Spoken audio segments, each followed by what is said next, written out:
This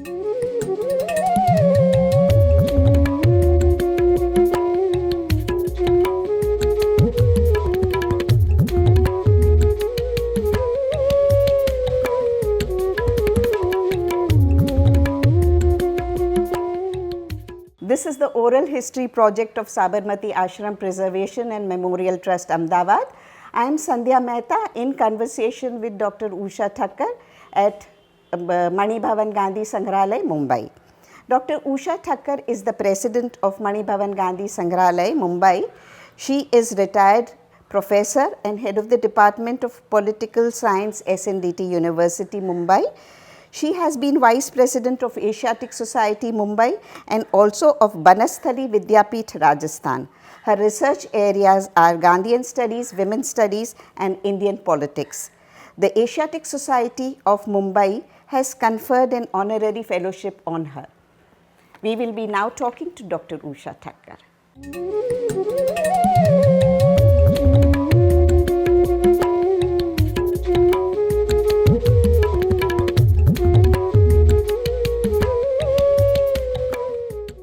Usha Ben, when did Gandhi first visit Bombay? Thank you, Sandhya, and my thanks to Sabarmati Ashram Preservation and Memorial Trust for inviting me here. Now, before I talk when Gandhi came to Mumbai first, let me say, which is in my mind and I am sure which is in your mind too, because we all know that Gandhi never liked big cities. But it is this city of Bombay, or what we call Mumbai, that has always remained so important in his life. Because Gandhi and Bombay, they share a symbiotic relationship, and that is spanned over years and got strengthened over decades. Now, it was here in this city that his major political movements were launched, his agitations were initiated. It was here that he formed so many of his strategies. It was here that he got so many of his colleagues and friends. So, this city has always been very special for him. Now, if Gandhi's leadership was magnetic, Bombay's response was overwhelming. And Gandhi was full of energy, and the city was full of vibrancy. And this amalgam created synergy, and as we know, that created history. So now, when Gandhi came to Bombay for the first time, we go back so many years back, and we go to the year 1888, when Gandhi was just a young boy of 19-year-old, and he was going to London to pursue his studies. And just imagine a young boy coming from a small city of Porbandar. He has already landed in Bombay, and now he is planning to go to London, which is a dream come true. And in this city, his caste headman created a big hurdle for him. What was the caste? Yeah, because the Mod Baniya caste, and they said that, look, you cannot cross the sea. Now, I know today it may look very odd, but we are talking of so many years back. So, he said, if you ever dare to cross the sea, you will be an outcast, which was a big hurdle in those days, and nobody liked to be an outcast. But see, this young man, young Gandhi, stood firm on his resolve, and he said, okay, so what if I am outcast, but I am going to go to London. And he went to London, and he sailed on 4th September 1888, and as we know, he discovered a new world there. Yes. So, after he completed his studies in England and he returned to India in 1891. Yes. When did he actually start his law practice? Now, you see, again we are going back in history. That is, a young barrister, he must have had his ideas that he would start practice, and even his family expected so much. So, he said, okay, he would start his practice in Bombay. But then very soon he realized that he had read the law books, but he had not learned how to practice law. So he came, he went to Rajkot, and then he came to Bombay. He started his practice, or started settling, or I would say even searching for his standing, and that was in November 91, and he thought he would start his legal practice. Now, even at that stage, he refused to pay commission to get the clients, and this is very interesting because it gives us an insight into the making of the Mahatma. But in spite of that, he got a case, small case, and of a woman called Mami Bai, and it was supposed to be an easy case, and he also charged a fee of rupees 30, and it was his debut case in Small Causes Court of Bombay. Now, he appeared, he was all prepared, but when he went to the court, he realized he just could not speak. Oh. Yeah, and in his own words, I stood up, but my heart sank into my boots. My head was reeling, and I felt as though the whole court was doing likewise. I could think of no question to ask, and that was the end of it. And so he felt naturally very frustrated. He went back to Rajkot, and then he grabbed the opportunity of going to South Africa, and he left Bombay on 24th April 1893. Now, then he went to South Africa, and he did well there, and by 1901, he presumed that his work in South Africa was over, and now it's time to come back to India, to home. And so he came back, and he reached Bombay on 28th November 1901, and he spent some time going here and there, like he attended Congress in Calcutta. At that time it was Calcutta, now it is Kolkata. He stayed with Gokhale for a month, and he even had a quick trip to Banaras. And Gokhale was very keen that a person like Gandhi should practice in Bombay so that he can contribute his time and energy to public work also. So when he came in 1915, Yeah, returned to India in 1915, from Africa, he was already aware of his people of India Yes, were yes, aware yeah. of his political achievements in South Africa. And I'm also talking about his legal work. Okay. Because here, he started his practice, and interestingly, he even hired a chamber in Payne, Gilbert and Saini's office. In Mumbai, that was when his first. Yeah, it was 1902. All right. Okay. To be precise. And he was settling well, pretty well. So very soon he realized that he would be able to meet his expenses. And now, interestingly, he used to go to the High Court to hear the cases, to hear the meetings, and again in his own word, he went to hear the cases in the High Court more for enjoying the soporific breeze coming straight from the sea rather than for adding to my knowledge. And then he realized that so many barristers were doing the same, and he was settling.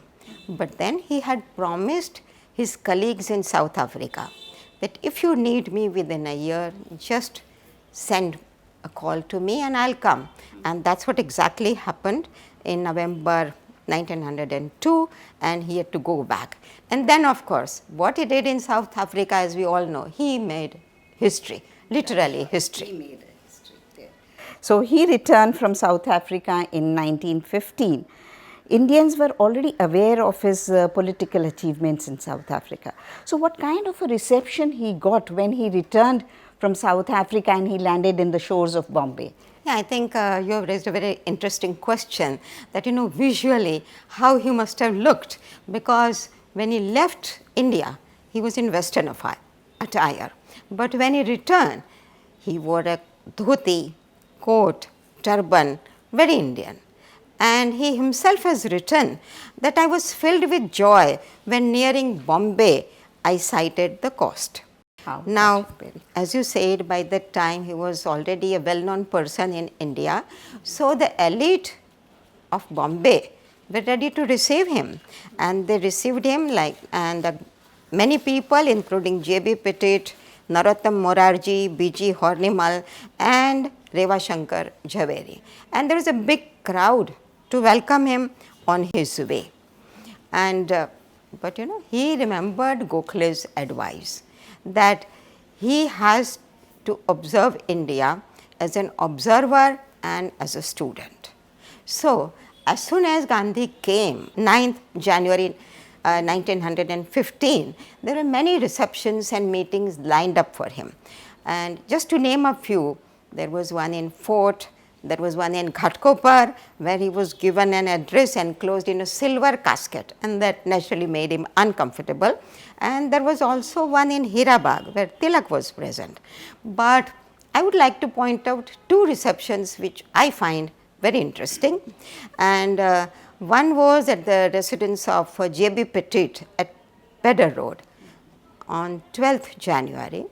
Gandhi and Kasturba were invited, and there were 600 persons from the top social level in Bombay, all the elite of Bombay, and the list included people like Sir Richard Lamb, Sir Claude Hill, Sir Dorab Tata, Sir Dinshaw Bacha, and of course M.A. Jinnah. Now, Firuz Shah Mehta, whom Gandhi respected a lot, presided over this meeting, and everybody praised Gandhi because for the work he had done in South Africa for the cause of Indians there. Gandhi was being very modest, and he says, no, I just did my duty. But he was certainly uneasy in the splendor and pomp, which he admitted much later on. And now, I would also like to point out here that we find some interesting details about these events in all the newspaper, like the Bombay Chronicle of 13 January 1915 mentions that the refreshments at this reception were served by Monjini brothers.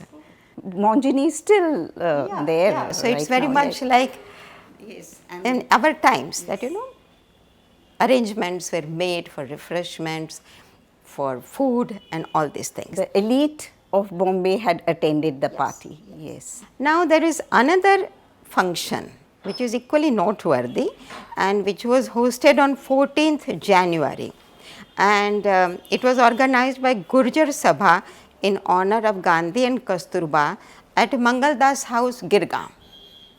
And interesting thing about this function is that Jinnah was the chairman of the Sabha. So he was presiding over. So Jinnah and Gandhi were on the same public platform, and there seemed to be convergence between them. And Jinnah praised Gandhi for his efforts in the cause of indentured Indians in South Africa, and he also praised Kasturba for her magnificent stand by the side of her husband in the great fight. That was interesting. And K.M. Munshi said that Gandhi embodied in him the highest spirit of self-sacrifice and honor. So, very interesting meeting, the welcome he got from the eminent people of Mumbai, especially Mr. Jinnah and K.M. Munshi. yeah. But I would also like to point out at this juncture that again, as we all know, Gandhi was never a great orator. Now, on a lighter vein, Indulal Yagnik, we all know him, and later on he is going to be so close to Gandhi, and he had expected a lot of verve and vigor in Gandhi's speech. So, when he went to hear Gandhi in Santa Cruz on 10th of January, he expected that Gandhi would be the new leader of Gujarat and India, and he even thought of him as a new Aurobindo Ghosh. And he had expected Gandhi to issue a challenge to the British and to give an outline of the new struggle. But then he thought there was nothing like that, and so he felt disappointed. But Gandhi was full of hopes, full of ideas, and he just wanted to know people. He wanted to know his dear motherland, and he did not get tired at all from going from one group to another, one conclave to another, and see, this one meeting to another. And remarkably, this trait continued for the rest of his life. As you know, Gandhi remained a people's person, and anybody could go to him. Usha Ben, as you had mentioned earlier, Gokhale had already had advised Gandhi to tour the country and feel the pulse of India. So when did he first get involved in the political scene, Indian political scene? Yeah. So Sandhya, you see, soon after his arrival, he had given an interview to Times of India, where he had clearly said that I intend to devote my time to study Indian problems during the remainder of my life. So, see, he not only studied the Indian problems, but he devoted his whole life to India and her people. And now we are again going to 1915. So, it is also the war time. Yes, the First World War was going on. So, the British government wanted to ensure support of the people and the leaders, and that is why they convened this Imperial War Conference at Delhi and Provincial War Conference at Bombay in early 1918. And so Lord Wellington presided over this meeting on 10th June to be precise, and there were leaders. Gandhi was there, Jinnah was there, Tilak was there, other leaders were there. But Lord Wellington did not allow Tilak and Kelkar to speak. Now, so in protest, Tilak, Gandhi, Jinnah, Horniman, Karandikar, Kelkar, they all left the meeting. And soon thereafter, after a week or so, on 16th June, they convened another meeting at Shantaram Chawl. You know, again it's a very famous place of those days where these meetings could be arranged. And these people, they voiced their protest and against the governor's provocative statements. Now you see, by this time, Gandhi knows the pulse of the nation. Gandhi also understands Bombay. Gandhi can connect easily with the people, the leaders, the people from all sections. So now actually he is getting ready for the big events. Yes. So that was also, the Champaran also happened in 1917 and yes, and soon thereafter Kheda Satyagraha. So all that, and then that was 1918, the War Council. Yeah, so and also the Ahmedabad mill strike. Ahmedabad mill strike. So eminent people had gathered at Shantaram Chawl, yes, and Gandhi addressed the meeting. Now, when did he first come to stay in Mani Bhavan? Now, again, you know, we are sitting in Mani Bhavan, and to come to think of it, it's 100 years, more than 100 years. So, Gandhi came here initially, as we say, in 1917, but that was a very, very short visit. And however, he really came to Mani Bhavan for a longer time in the end of 1918 and the beginning of 1919, when he was not keeping well, and Reva Shankar Bhai Javeri had requested him to stay here, to take it easy and to recuperate. Now, Gandhi being Gandhi, though he is supposed to be in bed, his mind is very busy. And so he has written, I was laid up in bed at Bombay, but I was fit enough to make searches for the wheel there. His mind was getting into spinning. Now, interestingly, yes, as we are going to see later on, that you know, Gandhi's program runs at two levels. At one level, it is agitational politics, and on the other level, it is constructive work. So, constructive work, naturally, the spinning or charkha, they take place of pride. And so, it was here that Gandhi realized the importance. And as he says, that I was kept on wondering about it. So he really got an insight into the economics of khadi. And he chanced upon two spinners who were passing by the building. At that time, it must be also the same and may not be such a busy road as it is now. So he called those spinners, and then slowly Avantika Bai, then Rami Ben, Vasumati Ben, they learnt spinning. And Gandhi also spotted a carder who could make the slivers. And so again he has written very directly but very beautifully that the wheel began to hum in my room, and I must say without exaggeration that its hum had no small share in restoring me to health.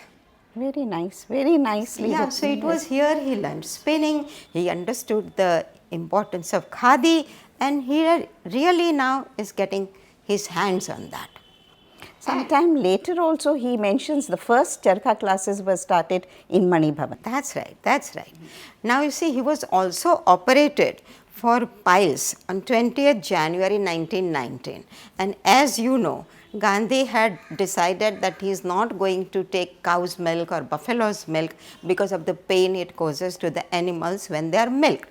So poor Kasturba naturally was very worried, and she found a way out that Gandhi could take goat's milk, and it was here in Mani Bhavan that he started taking goat's milk. That's very nice, nice to know that. Yeah. Now, which was the first political movement from Bombay and when? Because Bombay, most of the movements were initiated from Bombay. So, which was the first political movement and when? Yeah, so I mean, you have already said that by this time Gandhi is well known because of his Champaran, Kheda, Ahmedabad mill strike contribution. And see, there was also a vacuum in public life in the city because Firoz Shah Mehta passed away 1915, Gokhale passed away 1915, and Dadabhai Naoroji passed away 1917. All the leaders. All the leaders. And so now Gandhi is emerging as a leader on the scene of Bombay and also on the scene of India. And this opportunity came in 1919 when the government passed the Oppressive Rowlatt Act. And the government was very concerned about the revolutionary activities. So they appointed a committee under Justice Rowlatt, that was in December 1917, to investigate the issue and to suggest the measures. Now the measures suggested were very far reaching because they put so many restrictions on the Indians and curtailed their freedom of speech. So when Gandhi and his colleagues came to know about it, they were very angry. People were very annoyed. However, the bill received the assent of the Viceroy on 21st March 1919, and this act gave coercive powers to the government. And so that is why this Rowlatt Act was also called the Black Act, because it really blackened the rights of the people, especially the freedom of the press. And people were full of anger, but they did not know how to voice it. Now it was at this juncture that B.G. Horniman, who was very capable editor of Bombay Chronicle, he thought Gandhi is the person who can give guidance. So he and his colleagues, they went to meet Gandhi in Ahmedabad and persuaded him to start a campaign against Rowlatt Act. One more thing, Bombay Chronicle, B.G. Horniman was the editor of Bombay Chronicle, and that was the pro-nationalist, pro-Indian newspaper of those times. Yes, absolutely right. And so Gandhi and his colleagues, Gandhi always believes in working with a method. So he said there has to be Satyagraha pledge or Satyagraha vow, which was again drafted very well. So Gandhi said that the Rowlatt Act is a symptom of the deep seated disease among the ruling class. That it is only the symptom. Yes. Actually, the Britishers would like to crush Indian freedom. And Gandhi got very good supporters from the leaders of Bombay. And his main supporters were Umar Sobhani, Shankar Lal Bankar, B.G. Horniman was of course there, then the Dwarkadas brothers, the Jamnadas Dwarkadas and Kanji Dwarkadas. So they all belong to Home Rule actually. And now they are all with Gandhi. And then on 14th March 1919, now we see Gandhi is getting active. And as we know, Gandhi always prepares the ground. He prepares the people earlier. So Gandhi presides over a meeting at the French Bridge on 14th March. And he says, again, I love this expression and I'm sure you will love it too. He says, Satyagraha is not a threat, it's a fact. Oh, that's very nice. And this is exactly 100 years back. And he says, we may no longer believe in the doctrine of tit for tat. We may not meet hatred by hatred, violence by violence, evil by evil. And we have to make a continuous and persistent effort to return good for evil. Now, see, this thought, this feeling touched the heart of so many, not only of the leaders, but you see, now Gandhi is making his inways to the hearts of the so-called ordinary people, people like us. So, all the marketeers, all the young people, even women, now they are understanding what Gandhi wants to say. And so, the merchants of Mulji Jetha market, Lakshmidas Khemji market, Morarji Gokuldas market were all together and they were all with Gandhi. They supported Gandhi. They supported Gandhi and they decided that, and Gandhi decided in fact, that 6th April is going to be the day of the protest, the day of the Satyagraha. And it was also called the Black Day.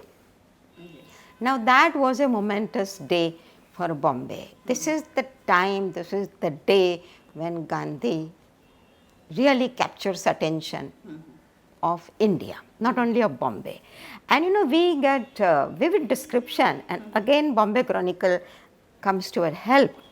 And so very poetically, they say, it's a newspaper of 7th April because the event happened on 6th April. They say Gandhi was among the first ones to reach the shore of Chowpatty. He must have walked down from Mani Bhavan to Chowpatty. Yes, you are very right. We can visualize him. That staying in Mani Bhavan, going to Chowpatty, and with him are walking the Satyagrahis. And as he goes and sits on the seashore, people are also coming, sitting by his side. And within no time, there are thousands of people. So many people gathered in the morning. You know, by one estimate, there were over 1 lakh of people. Oh.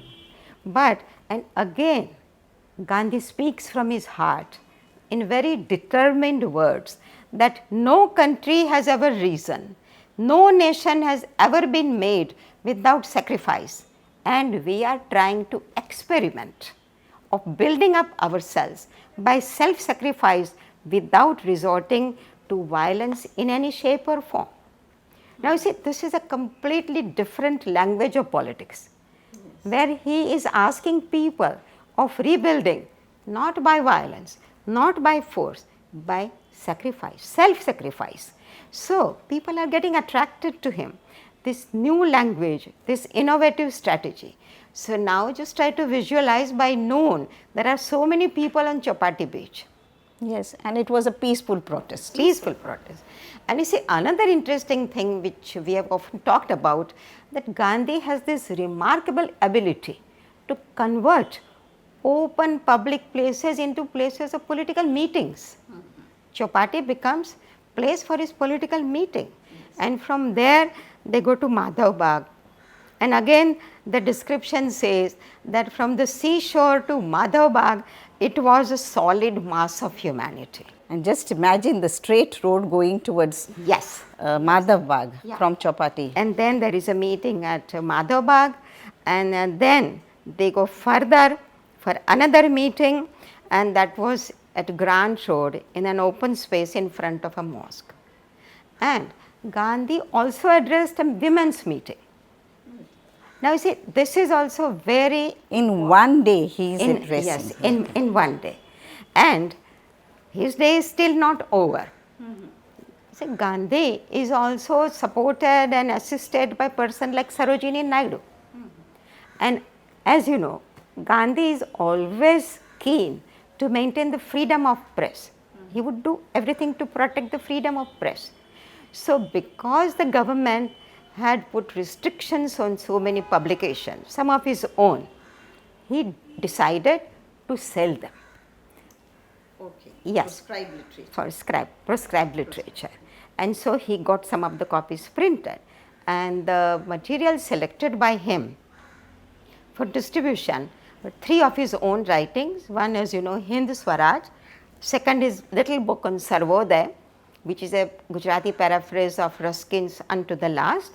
And the third is Ek Satyaveerni Kahani, which is again a Gujarati paraphrase of Defense and Death of Socrates by Plato. And there is a fourth is something else, that is Life and Address of Mustafa Kamal Pasha. Now at the end of the day, Gandhi and Sarojini Naidu, I am trying to visualize. They sit in cars with piles of this material and leaflets, and they are trying to sell. And the price is 4 annas of those days when we have rupees and annas and all that. But people are very generous.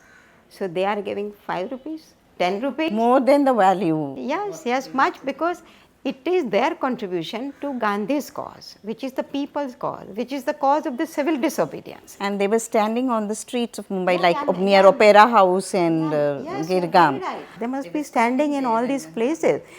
And Gandhi at one place writes that 5 and 10 rupee notes just seem to be flew. And he even got from somebody 50 rupees. So the people were so much in support of Gandhi. So they could give whatever money was there to support his movement. And not only this, almost 80% of the shops and business in the city remain closed, including cloth, fish and even vegetable markets. And apart from merchants, small and big, those who abstained from work also included peons, clerks, Victoria drivers, They all and washermen, dhobis. So, this gives us a glimpse how Gandhi had already reached to all the layers of the society. It was not only the elite, but everybody, in the common man. And now still there is another event. Gandhi, he was ultimately a very able writer and press person. So he decides to launch a new leaflet. He calls it Satyagrahi. And it was launched and issued from Mani Bhavan on 7th April, the day after his role at Satyagraha. And he says it is in defiance of the Indian Press Act. And the description is so beautiful, again very impressive. He says he is the editor, place published is Mani Bhavan, and the paper is not a great paper, it is half size sheet. But then priced 1 paisa. And he says he is not registered under the law because he can't. So there can be no annual subscription. Now Gandhi wanted that his paper Satyagrahi should reach to as many people as possible. And so on the top of his paper he had written, please read, copy and circulate among your friends, and then tell your friends also to copy and circulate. So this was the idea. And again, another important fact connected with this is that Gandhi being Gandhi, he would never do anything in secret. So he sent a copy of Satyagrahi to the police commissioner, Griffith, that look, this is in defiance of the Press Act. So he informed him before yes. doing the Yeah, defiant. correct. I'm doing this because that's my way of working. And so this is how Gandhi really made it on the political scene. So we can say that now Gandhi is on the national scene and Bombay has become the center stage. And so in fact there are many authors and writers who have commented on this satyagraha. Now B.R. Nanda, a noted writer and author on Gandhi, has put it very well. He says, and he has written, Gandhi was the script writer, the producer, the director and the main actor of the drama of Satyagraha. Very, very true. Very true. And you see, by this time, Gandhi has reached to the hearts of people. And that is why Tagore has written it in a very touching way. In his letter dated 12th April 1919, he referred to him as Mahatma Ji. A very endearing title which is inscribed in the hearts of the people. And he still called it the Mahatma. He is still our dear Mahatma, sure.